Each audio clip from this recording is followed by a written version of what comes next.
Hey guys, welcome back to the channel.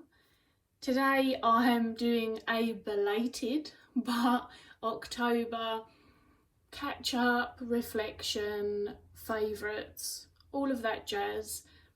October was extremely packed and I don't actually feel like I remember too much of the middle at all. So whilst there was a lot to October, the fun parts were really just at the beginning and the end. My health, as always, it was like I had one good month and then all the lurgies have started coming out. But I don't really want to talk about that. So what we're going to do is I'm going to quickly catch you up on some of the fun stuff, show you a few things that I definitely think you're going to want to see the next bit, and do a shout out. And you never know, I'll start catching up with videos again soon. The beginning of October, well, it was the very last day of September, but then the rest of the beginning of October, my partner and I went away for a little forest holiday. And if you watched last month's, then you know that I saved the content to share with you today. I very much love going away into the forest and just rejuvenating. I had a spa day, well, half of a spa day. My partner and I would get thoroughly bored. We don't have treatments, but we use all of the various things that are in the spa. And it just really relaxes my body, you know, my mind then chills out and I just come out zen.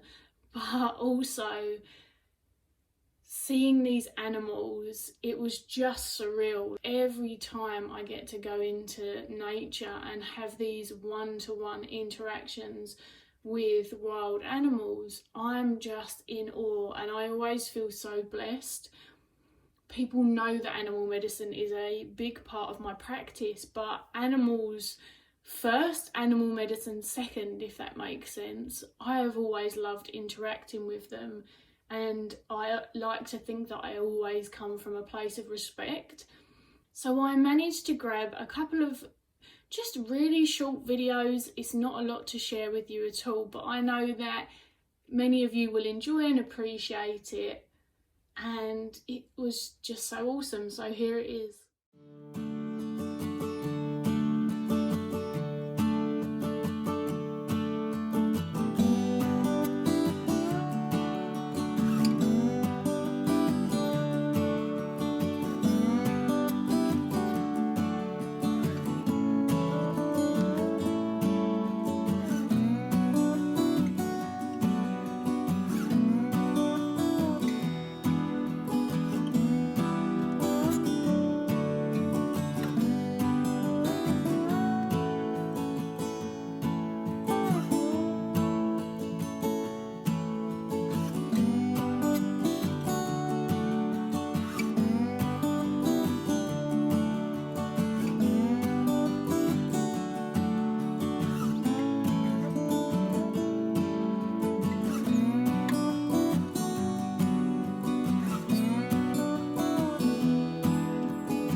See from that, I had a lot of fun. Now, these animals are animals that are more familiar with people. There are surrounding lodges, there are people around, but whilst they're familiar with people, obviously they still respond to different people in different ways. And I guess that I'm lucky in that my partner and I went away on our own. We always go there on our own.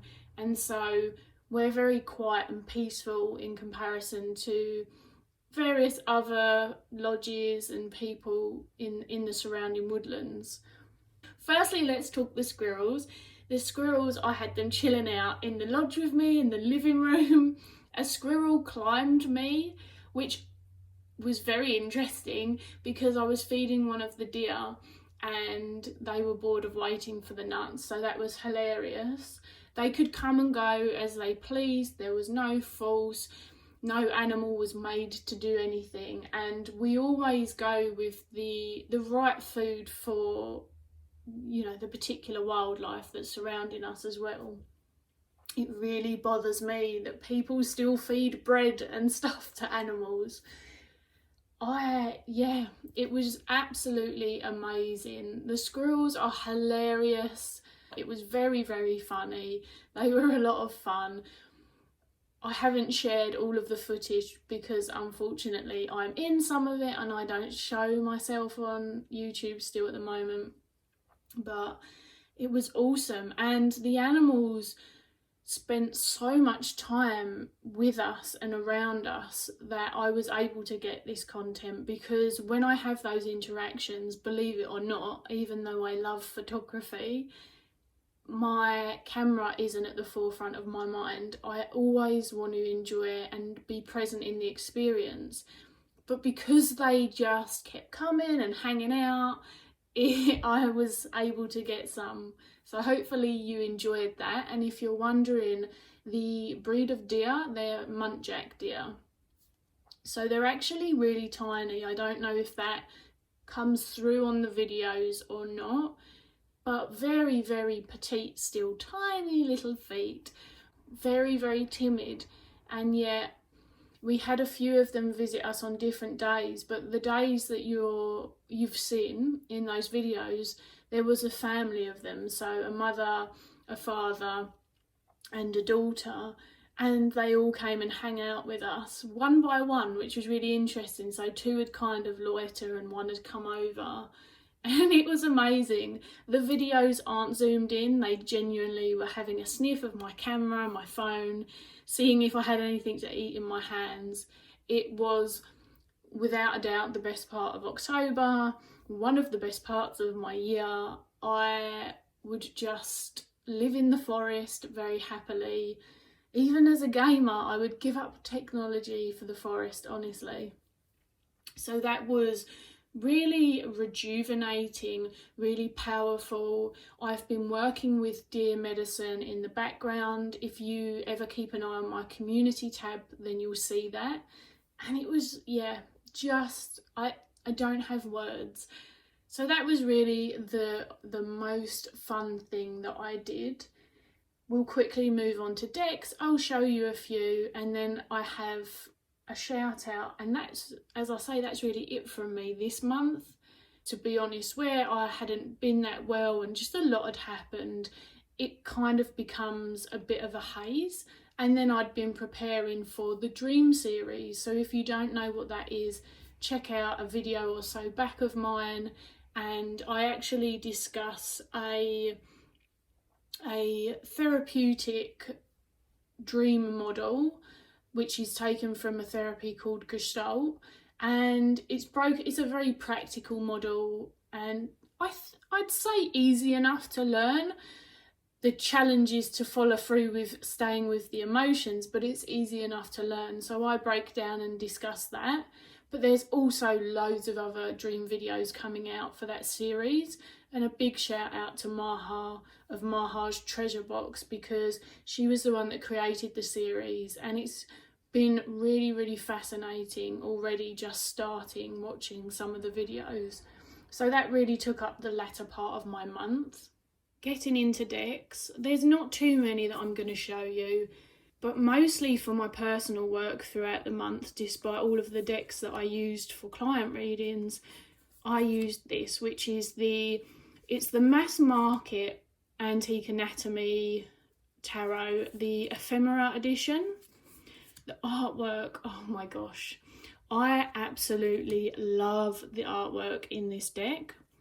It's beautiful. It really works for me. I seem to be getting more and more into these pippish style decks and the ones that kind of express the sentiments of the card more in an abstract way, I guess.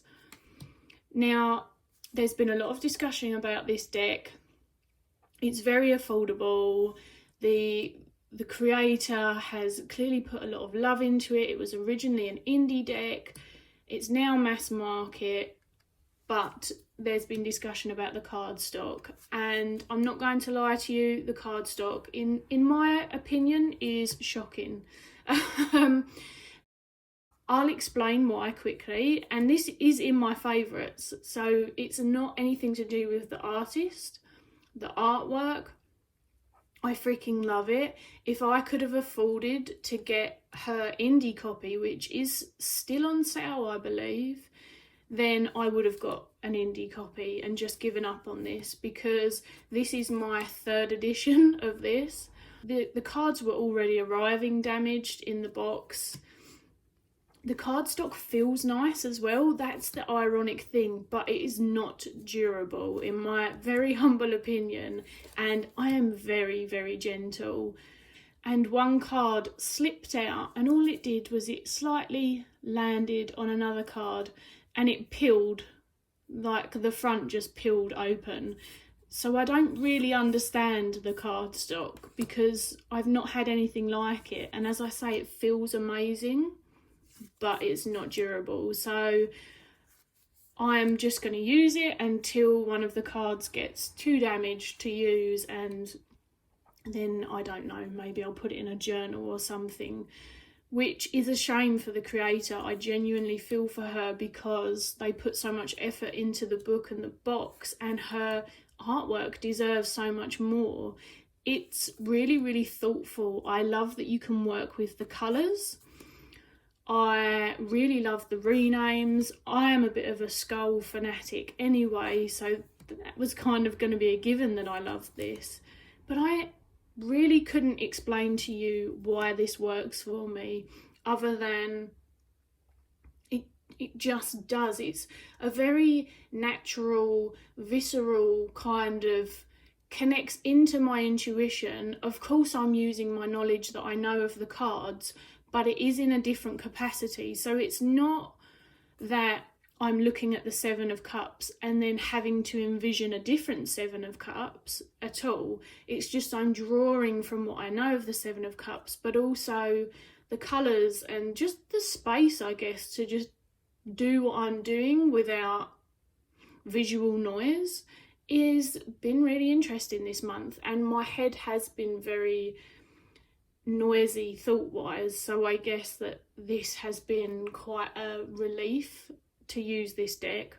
It just feels very, very thoughtful. It really has been my absolutely favourite deck of the month. I really adore it. So it is a shame about the cardstock, but also it's a shame in the way that people dealt with their feelings about the cardstock, because there's one way talking about it and saying that it's not okay for you and you got a refund or you're unhappy emotions, like it's okay for us to express them. I think that needs to be allowed in the community. We need to be able to agree to disagree and create space for it all. But of course there's a difference between owning and sharing our experience and sharing our upset or disappointment or whatever it is, and then verbally being aggressive or, you know, verbally attacking someone. So it was both interesting and worrying to watch some of that go on. But I have to say, I made a call. I decided to just keep it the 3rd time and roll with it. So far this one is doing okay, and I freaking love the deck. Some decks, you know, they just don't have to be in our collection forever. Would I love it to be? Yes, but if it does, then that's great. If it doesn't, then hey ho.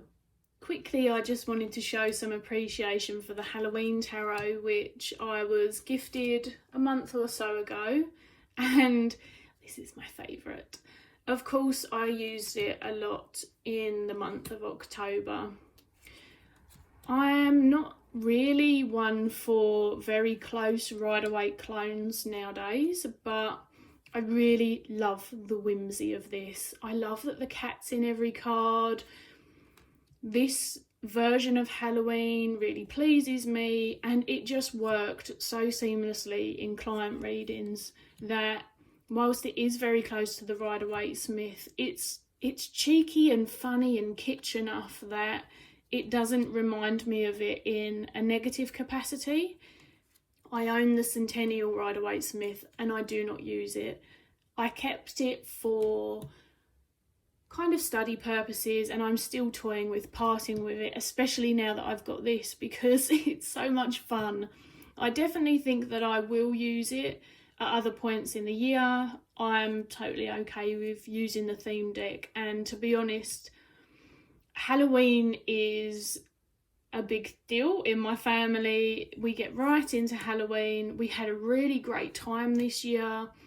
So to me, this deck will always encapsulate that more soft and playful aspect of Halloween. Of course, I love Samhain, and ritual for me is something that I do enjoy and I have brought more into my practice, but that was separate after Halloween.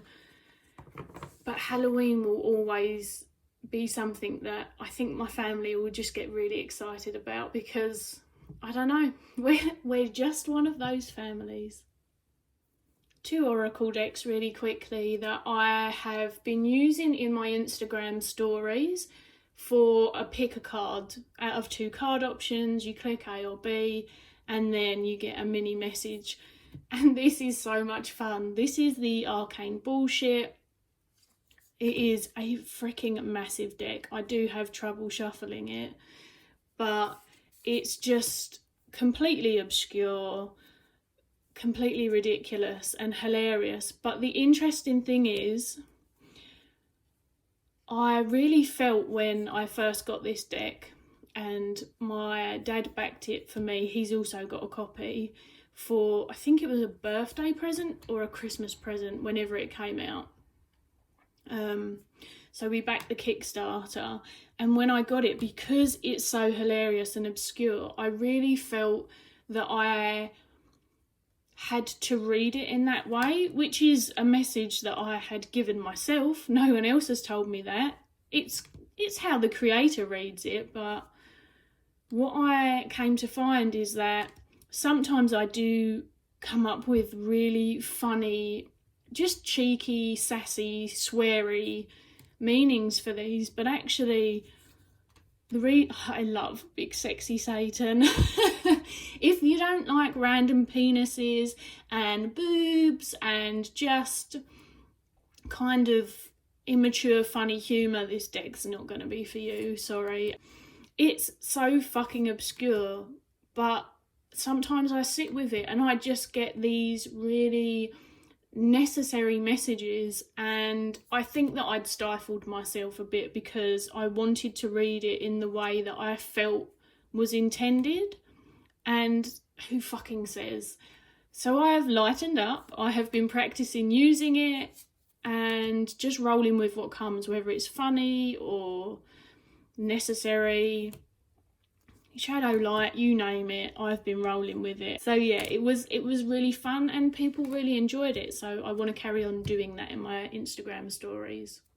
And finally, for decks, this beautiful gift arrived with me, and this was gifted to me by one of my lovely friends whose tag name is the Sleepy Priestess.